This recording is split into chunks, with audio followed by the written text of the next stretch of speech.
Roma Wines present Suspense.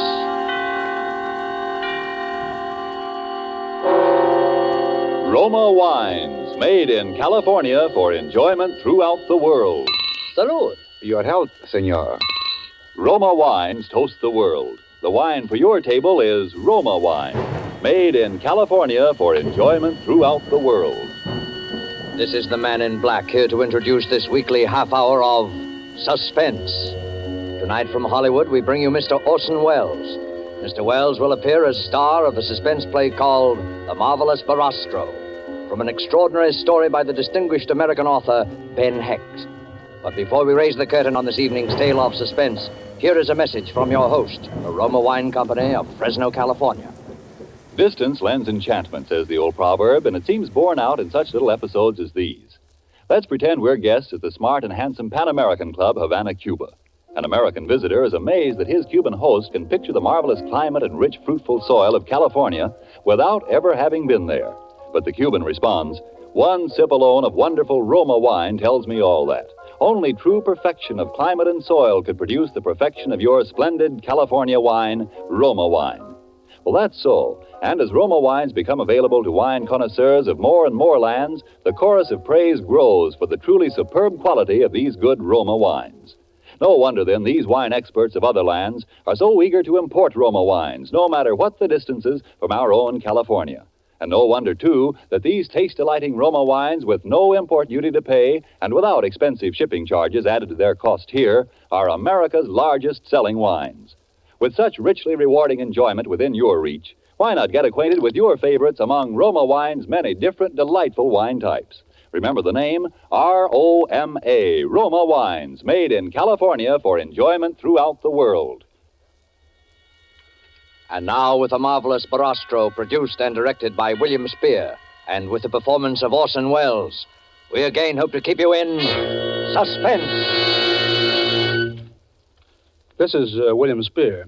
3 weeks ago, I was seated in my office poring over possible future stories with which to hold you in suspense when a stranger appeared, unannounced. I am the marvelous Barastro. I've come to tell you a story. How did you get in here? I am a magician by trade. I do such things.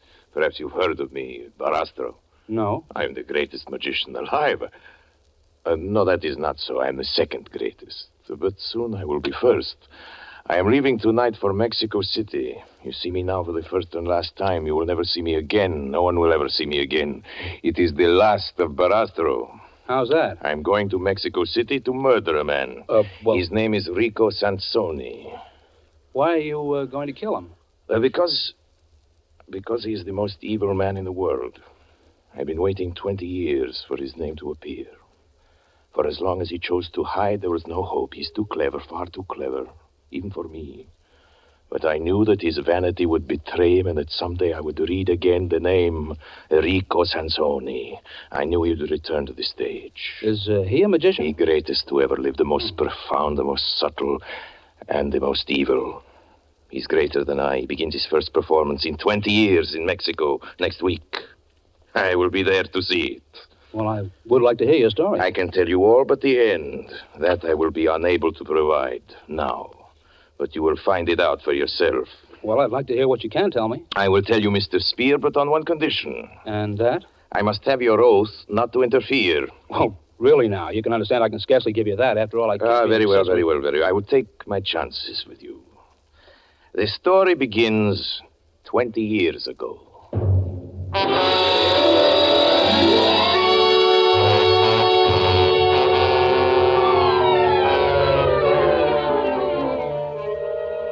I was a young man. I traveled as a magician with a small carnival through southeastern Europe.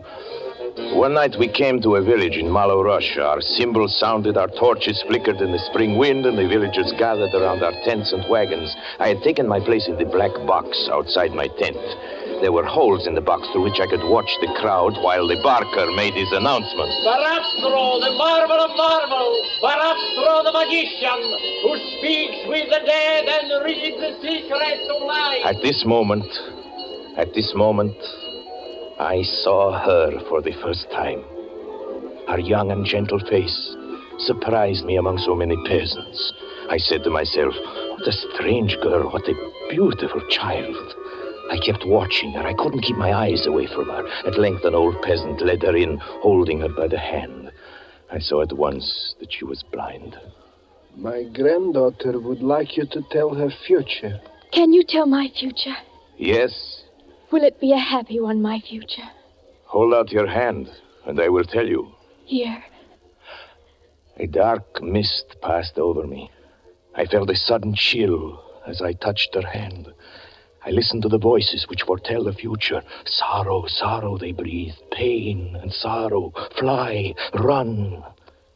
I studied the girl's face, a fear gripping at my heart. Her large, sightless eyes were calm, resigned. I could not bring myself to tell her what I saw. The spirits promise you happiness. I lied. Your hands will touch beautiful things. Love and delight will await you. Oh, thank you, sir. Thank you. Thank you.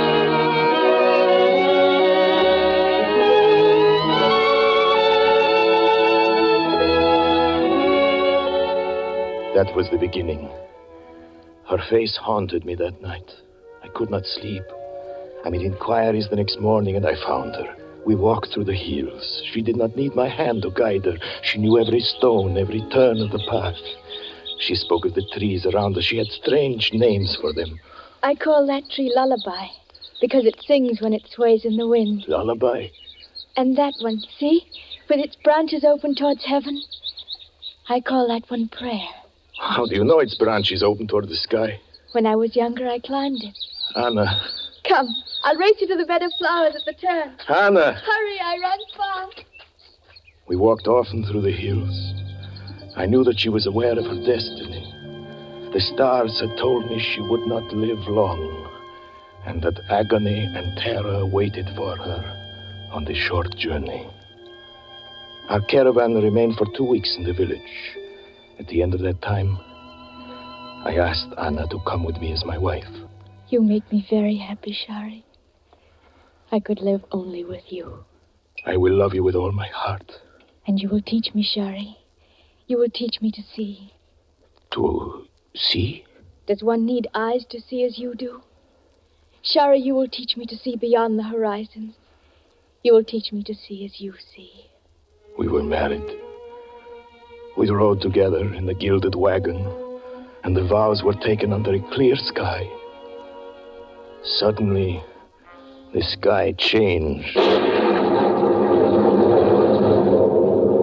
It was only then that I realized what I had done in seeking to save her. I was fulfilling the terrible message of the stars. For it was I, Shari Barastro, who was the instrument fate had selected for her ruin.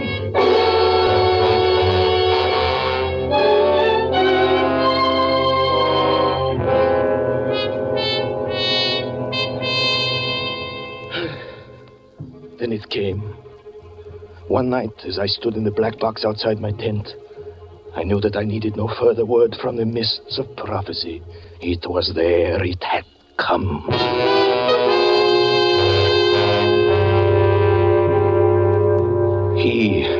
He stood among the peasants before our tent, a graceful figure, smiling, leaning on his cane, a man of the world, amusingly out of place in this faraway little village. I looked at him through the holes in my boxes. I turned cold. I watched him, and I felt afraid. He was studying Anna. Never once did he stop looking at her. My temper is quick and fiery. I went up to him as he was watching Anna. How subtle he was, how graceful. I seized his arm and demanded to know what he meant by staring at my wife. He removed my hand as if I were a child. I can tell you there was something terrifying in his strength. I most humbly beg your pardon for this misunderstanding. Let me introduce myself. My name is Rico Sansoni. I'm a student of the occult, traveling about the world in search of knowledge. Inside of me, I feel that girl has remarkable psychic powers.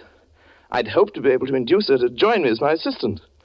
Soon planning to go on the stage, but now that I know she's your wife, I apologize again for my seeming forwardness. Oh, I suppose there's nothing to do but to accept that apology. And you, madame? Anna, I think it is fair, Anna.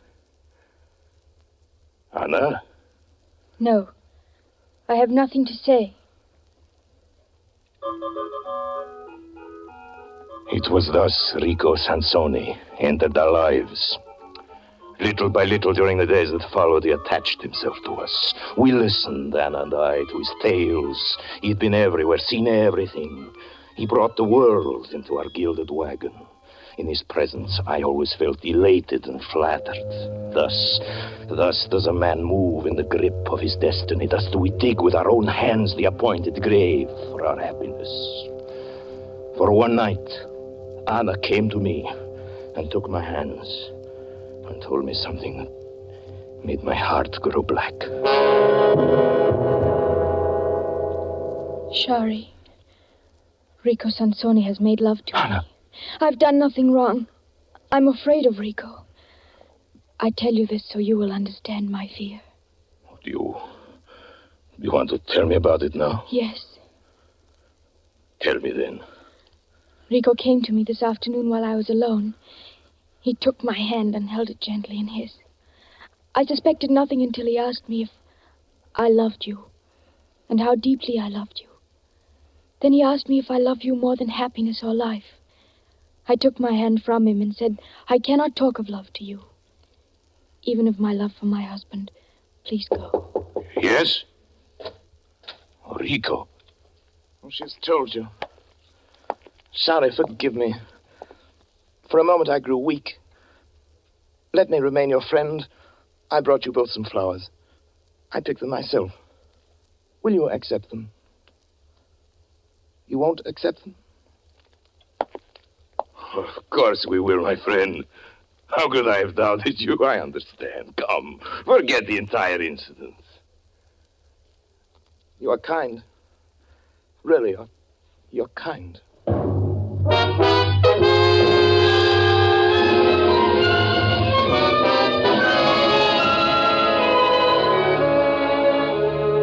This was the third month of our friendship, and now I began to feel it was my companionship he desired, not Anna's. We spent long hours together. Without Anna, under his care, my mind was expanding, my powers developing. He seemed interested in my every move. And again I was flattered, lured, disarmed. You have a funny way of saying the word, beautiful, my friend. How is it you say it?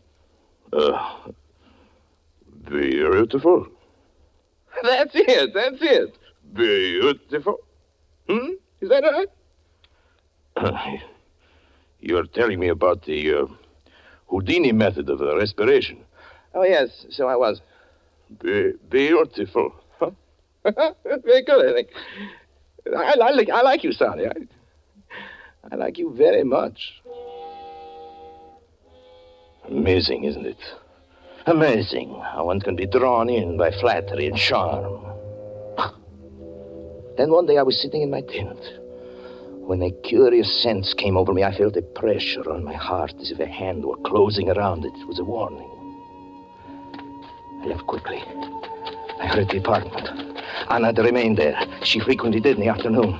I found myself running toward the door. I paused, waited until I'd recovered my breath, and then forcing a smile to my lips, opened the door. Oh! I saw Rico. Rico! Standing with his arms around her, her face raised to his lips. Speechless, powerless, I looked at him. I heard her voice murmuring words of love. Her arms moved around his neck, and she kissed him. Then I heard his voice. Anna, my darling. Shari, my love. Anna, my darling. My beautiful darling. The sound of his voice, a horror seized me. Now I knew why he had spent so many hours with me, why he was so interested. It was my voice. It was Barastro talking. It was a voice that seemed to come from my own throat, a horrible, familiar voice, and I understood what had happened. I sprang forward, shouting his name, Rico! He turned and faced me. He pointed his finger at me as if he were an image in a mirror. Rico! He echoed.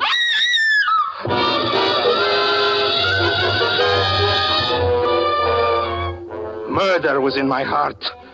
I flew at this monster. We struggled across the room. He answered my cries with cries that echoed each note, each inflection of my voice. I saw him through my rage. His face was contorted like my own. His every feature had changed. He was Barastro. There were two Barastros, screaming together, tumbling over each other.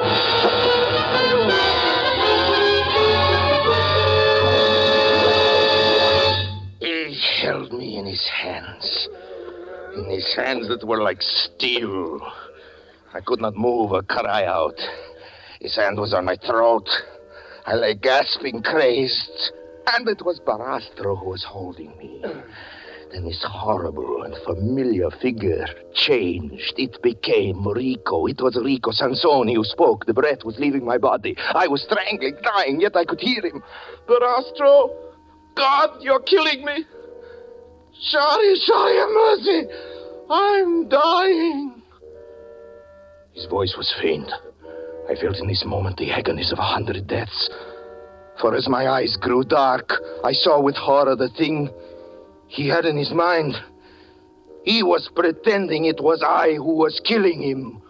And thus he would kill me and go to her as Barastro. It would be Rico Sansoni who would be buried. It would be Barastro who remained. For a moment I caught a glimpse of his cold, ruthless eyes burning now over my face as he enacted his false death, groaning, pleading for mercy. And the strength drawn from the soul filled my lungs. I cried out with all my might, Anna! Anna! Knowing that by this she would understand it was I who was dying. And darkness seized me.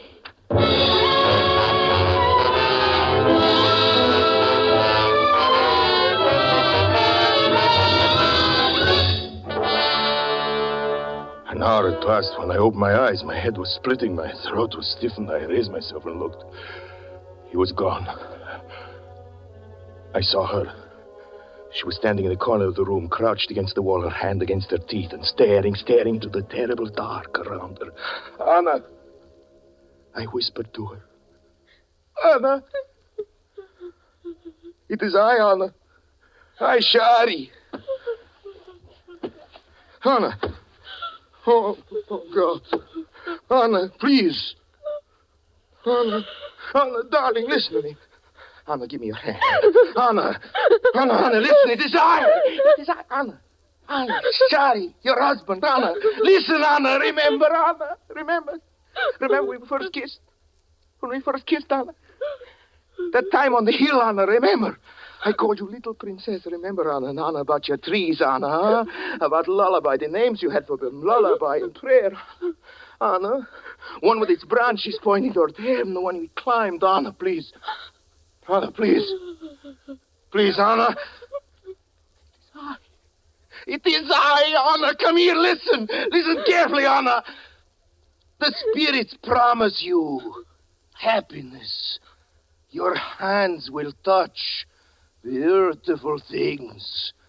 Love and delight await you. Oh, Shari. Oh, my darling. My Anna, my sweet. Oh, Shari, hold me close. Yes, my darling. Oh, he's Shari, hurt you, what he's done. There, my darling. It's all right now. It's all right. It's all right. It's all right.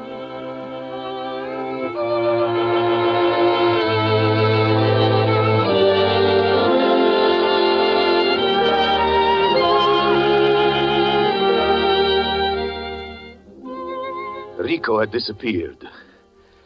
We laid our plans, Anna and I.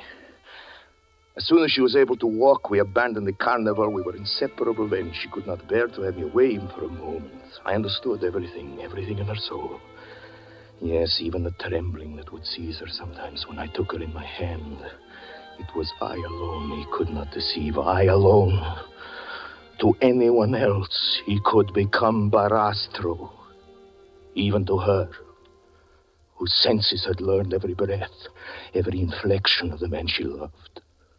Even to her, he had been Barastro. The months passed. Our life had become again almost like a honeymoon. Almost, I say, for there were nights when I would awake to find her fingers tracing the contours of my face. Then it was I pretended to be ill and remained at her side. We said nothing, but we knew the shadow in each other's mind. Everything went smoothly, though, until one evening, when I entered the cabaret where I was performing. I felt unusually disturbed. It was winter. I was removing my coat when it came again, as I had known it would. The warning, the hand closing over my heart. I ran from the place and raced home. I entered our cottage by the back door quietly like a thief, and I stood listening. From inside, I could hear a voice. Oh, sorry, please. Darling, you're ill again. I'll take care of you, darling. I'll make you feel better. Anna, my dear Anna. How I love you. He was back. One doesn't reason. One does not reason in the midst of a nightmare. Yet terror can wake the mind to a clairvoyance, an understanding beyond thought. I stood motionless, silent, listening. The light was turned out. I heard her laugh. Laugh like a child in the dark. And this sound killed me. Yes, one is dead forever when happiness is torn from the heart. I wanted to rush into the room. I wanted to shout, Anna, Anna, don't touch him. He's Rico. But instead, I slipped quickly from the house. I walked in the cold streets. My thoughts returned. I had acted out of one clear impulse. Through the terror and agony of those moments when I heard him take her in his arms, there had remained the certainty above everything else. I must save her. And I knew I had acted wisely. Had I rushed into the room, had I made a noise, she would have died. She would have known in that moment, as I knew listening to him, that he had been there before. That he had been there before. That he had crept through our defenses as a shadow creeps, and we had not known. I thought of them together as I walked, and then I thought again that I had only to rush back to speak her name. Yes, and destroy her. Destroy her. I kept on walking. And as I walked, I began to understand him. Yes, I was dealing with a monster. He would manage to leave her, as he must have done so often before, a few moments before I was due to return from the cabaret. And if I sensed something was wrong, he would rely on my love for her to keep the sense a secret. He knew me well. He understood I would allow my heart to be eaten away with grief, and I would not make a sign lest I destroy her whom I loved more than myself. It was I who must be careful, not he. Yes, he knew me. He gambled on me. I determined to kill him the first moment I saw him. And I began to think of his superhuman strength, that he might kill me, even as he had first intended, and that he would go on living with her as Barastro. She would never know I was dead. She would continue to love me in his arms, to press her kisses upon my murderer. And this was the thought that continued it. The fullest measure of horror. The thought of that moment when she would see him. And not me. You understand the grief? The grief of that night? Yes, it is fortunate. I cannot remember it all. I returned home. At the time, Rico wanted me to. I wasn't careful about my coming. I trusted him. Do you understand? I trusted him that out of his evil, he would spare her, as I spared her out of love. I entered the bedroom, opened the door and walked in. She was alone. Anna. Anna, dear. Anna! Anna, it's I!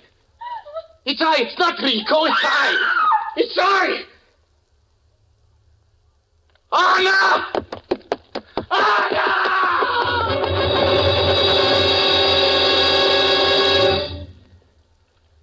This is my memory, Vanna. My memory.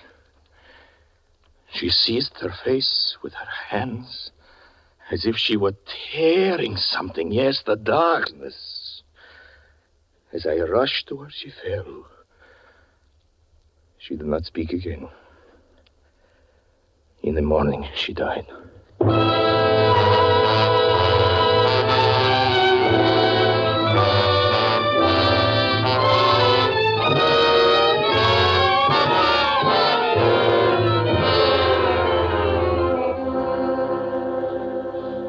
That is the story, as nearly in Barastro's words as I can remember them. When he'd finished, he got up quietly, looked at me a moment, and said, "Thank you for listening to me, Mr. Spear. You understand now my prediction that there will be one less magician alive in the world within a fortnight." Then he turned and left my office. I must admit that the whole thing shook me rather badly. I've spent the whole week wondering if something might happen, something I couldn't predict. This morning, I think perhaps it came, at least while I was reading through the theatrical weekly Variety, and my eye caught a notice, you probably saw it too, of a magician who had been killed in Mexico City. The account said that 2 magicians had been together in an automobile accident. While driving through the rail yard district, their car stalled on a track and had been demolished by an oncoming train. One of the magicians, unidentifiable, had been cut to pieces. The other, miraculously, escaped with his life, although his features were so horribly disfigured that plastic surgery will have to create a new face for him. The survivor identified himself as the marvelous Barastro.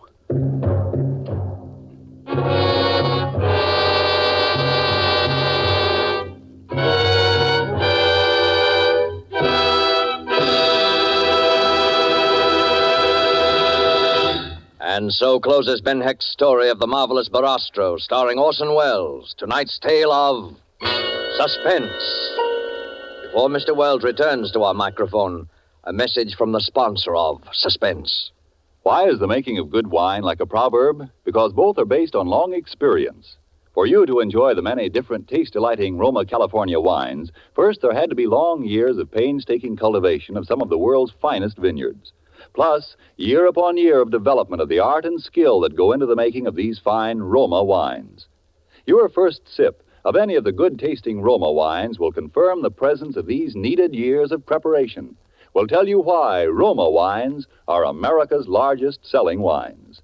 Your taste will thrill to the superb quality and the downright satisfaction when you try, say, the tangy, delicious Roma Sherry, or the rich, hearty Roma Burgundy, or the sweeter, heavier Roma Port. You'll be thrilled, too, when you learn such great enjoyment costs so little, mere pennies a glass.